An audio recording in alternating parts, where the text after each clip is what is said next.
Good afternoon and welcome back to Stories with Don. Reading Robin Hood, and today we are on chapter 22, and it is entitled Will Stutely Falls into a Trap. Now it happened on the night that Robin Hood, Little John, and Much made their famous escape over the walls of Nottingham that they were seen. A neighbor of Lob the Collar had been aroused by the alarm bell and the shouting, and had run out to see what was the cause of the uproar. He was going back into his house when he heard stealthy movements on the roof of Lob's shop. He was a sly, creepy sort, a fellow, this neighbor, whose name was Higg. So he hid himself and watched the cobbler's house. Soon he became certain that 3 men had been let down over the wall, and he wondered what it meant.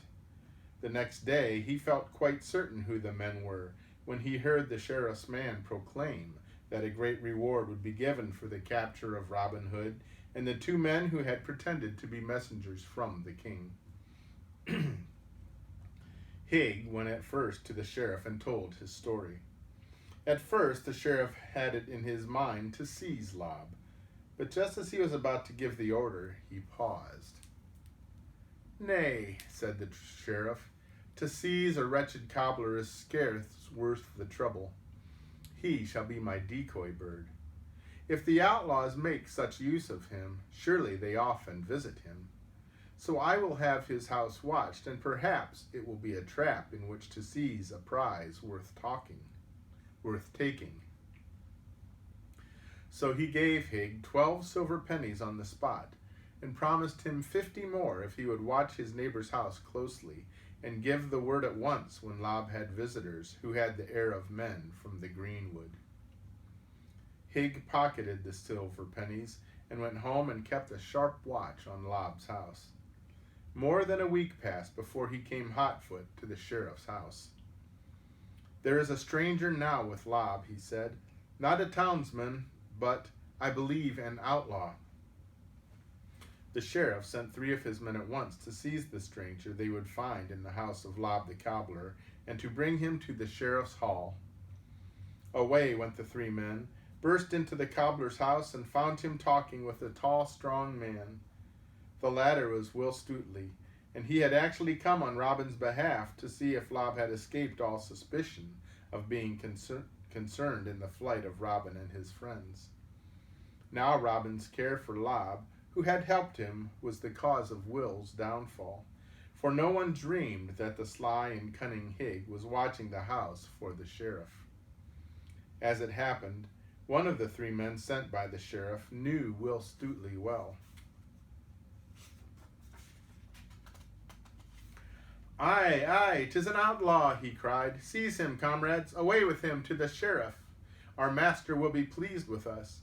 'Tis one of the chief among the rogues who serve under Robin Hood." Will drew his sword and made a dash at the door. There was a fierce fight, and Stutely cut down 2 of his opponents and burst out into the street, but there he met with fresh enemies and was taken. The sheriff laughed a grim laugh when he knew that one of Robin's men had been seized. "No need to appeal to the king about this one at any rate," he cried. "This fellow is in my hands entirely, and up he shall swing with the break of day tomorrow. Put him in jail and let a strong body of archers watch the place until he is safely hanged." When Robin Hood heard this news, he was deeply grieved, and said to his men, "Let us swear that Will Stutely we will rescue, or if we fail, many a gallant wight will we slay in revenge." Robin at once gathered his men from every part of the forest, and the outlaws marched away to the rescue of their comrade. Away they marched to Nottingham, and before the break of day, Robin had placed his men in ambush before the walls. To their surprise, the first light of dawn showed them a gallows erected before the gate. The sheriff was so confident that this swift hanging would be carried out with success, that he had built the gallows in the face of the forest and in scorn of the outlaws. He little dreamed how swift Robin had been to rush to the rescue. "There is a palmer standing under the walls yonder," said Robin Hood to Little John. I will send a messenger to him to gain the latest tidings. A young man was sent to speak with the palmer, and returned with the news that Will Stutely would soon be brought out to hung on the gallows tree before the wall. Scarce had the young man returned than the gates were thrown open widely, and a line of archers and spearmen, bowmen and billmen came pouring out of the town. Rank after rank they swept forward until the gallows was surrounded by a powerful force of armed men, their spearheads and drawn swords glittering in the rays of the newly risen sun. Almost last of all came Will Stutely, his arms bound and a white cap on his head. This cap the hangman would pull over the prisoner's eyes before the rope was put around his neck. Around Will marched a band of the sheriff's stoutest fellows, and the sheriff himself rode beside the group which guarded the outlaw. Will looked up at the gallows and gave a grimace of disgust, then spoke up gallantly to the sheriff. Now, seeing that I must die, grant me, I pray you, one boon. No man of our noble band hath yet been hanged. Therefore give me a sword and let me be unbound, that I may fight with thy men until I am killed. But the sheriff would not hear of granting Will Stutely so brave a death. No, indeed, replied the sheriff gruffly. Thou shalt die on the gallows, and thy master too, if it ever lie in my power. Will Stutely laughed the sheriff to scorn on hearing this craven reply, but the sheriff cared nothing for that, and only wished to see the outlaw hanging by the neck. Now near the gallows there was a little thicket of hazels, and just as the rope was about to be placed round Will Stutely's neck, a tall man sprang from this thicket and burst through the guards with the utmost coolness. What, Will, he said, and are you going to take leave of the world without bidding good-bye to all your friends? Nay, that is unkind of you. Will looked up with a gasp of delight. He could not fail to know that voice and to recognize the huge form. It was Little John who stood before him. In the surprise and confusion following the moment in which the giant burst through the ring of guards, Little John was quick to act. He cut Will's bonds and snatched a sword from the hands of one of the sheriff's men and gave it to his friend. Now, Will, guard thy head, he cried, and the two outlaws stood back to back and defied the whole throng to seize them. All this had passed so quickly that the sheriff sat on his horse, gaping in silent wonder and scarce able to find his voice. Then voice and rage burst from him together. "'Tis he! 'Tis he!" yelled the sheriff. "Yonder great rogue is the fellow who hath cozened the king and me. 'Tis the false messenger. Seize him on your lives, but nay, slay him, that is the surer way." It was all very well for the sheriff to call upon the guard to slay Little John, but to do it was another matter. For the giant stood there, his buckler on one arm, his huge gleaming sword waving above his head, his ruddy face lit with the joy of battle, ready to crush to earth any who would dare to venture within reach of that mighty broadsword. Then arose a still wilder shout of surprise and a louder cry of dread, for a long, clear bugle note rang out, and a band of archers sprang from cover of the forest and rushed upon the force which the sheriff had gathered. "Robin's men! Robin Hood's men!" shouted the foresters. "Bows and bills, comrades! Bows and bills! Have at 'em! Have them!" "A Hood to the rescue!" roared the outlaws, and charged home with Robin at their head. The onset of the outlaws was so fierce and unexpected that the sheriff and his men were borne back into the very gates of the town. This advantage lay to the credit of the brave and wily Little John. He had made his venture alone into the midst of the enemy in order to draw their attention and give his comrades a chance of taking them unawares, and he had succeeded nobly. In the uproar of the combat, he cut his way easily through the ranks of the enemy and rejoined his friends, with Will Stutely at his side. Robin Hood had his eyes everywhere at once. No sooner did he see that the prisoner and Little John were safe than he sounded the order for retreat to the forest.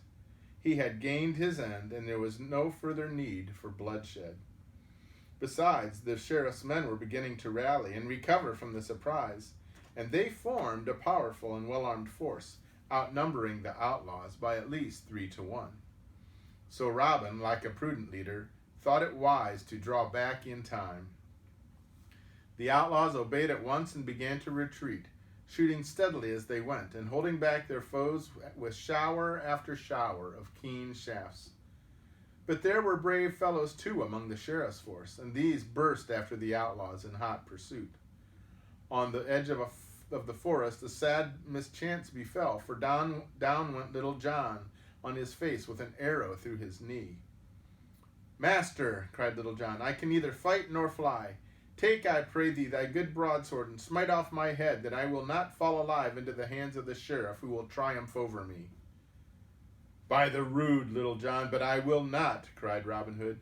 "I would not lose thee for all the gold in merry England."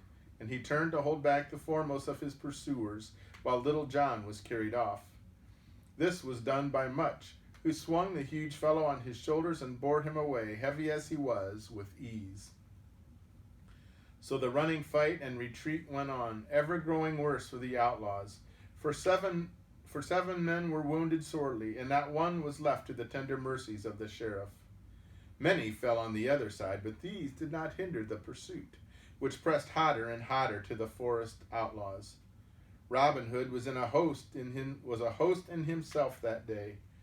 Every time his bow twanged, one of the sheriff's men reeled to earth, and so far was the range of his whistling shafts that he held them at bay long after they would have closed on poorer bowmen.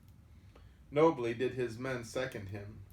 Will Scarlet, Stuteley, Hal, and Hob, and the rest fought beside him, and the iron sleet of their keen shafts held back the fierce pursuers, while others toiled ahead with the load of wounded men. And so the tide of retreat and battle surged along a forest road and into a wide clearing, where a fair castle raised its gray walls above a deep moat. At sight of the combat, the warder blew his horn and aroused the inmates of the castle. Among the first to reach the walls was a knight who was the lord of the castle. He cast a single glance at the retreating men, then rushed to the drawbridge, crossed it, and hurried towards them.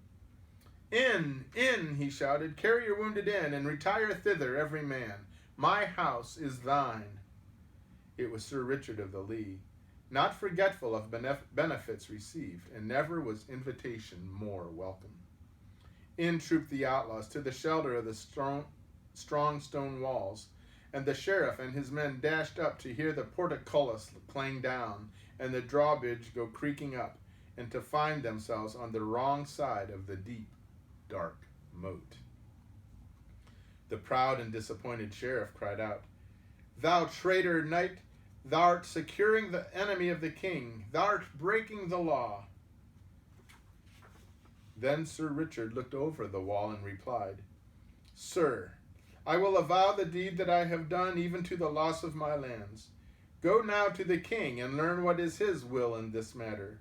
Till then, Robin Hood and his men are safe with me." So the sheriff went to London and told the tale to the king. "By my faith, as crowned king and belted knight," said Richard Plantagenet, "but these fellows hold together truly and staunchly. The more I hear of them, the greater grows my wish to see them. Go back, sheriff, and stir no more in this matter at present. I myself will come to Nottingham shortly and look into these things myself." Now the sheriff had been hoping to get orders from the king to raise the whole country on Sir Richard's castle, and so was greatly disappointed. Still, there was nothing for him to do but go home in dudgeon and wait for the king, while Sir Richard feasted Robin and his men to the full, and his lady nursed Little John and the wounded men back to health and strength. And here ends that chapter. I hope you enjoyed it. That was a close call for them. Anyway, I hope you have a great rest of the day, that you are enjoying the cooler temperatures today, that you stay well, and may God bless you. Goodbye.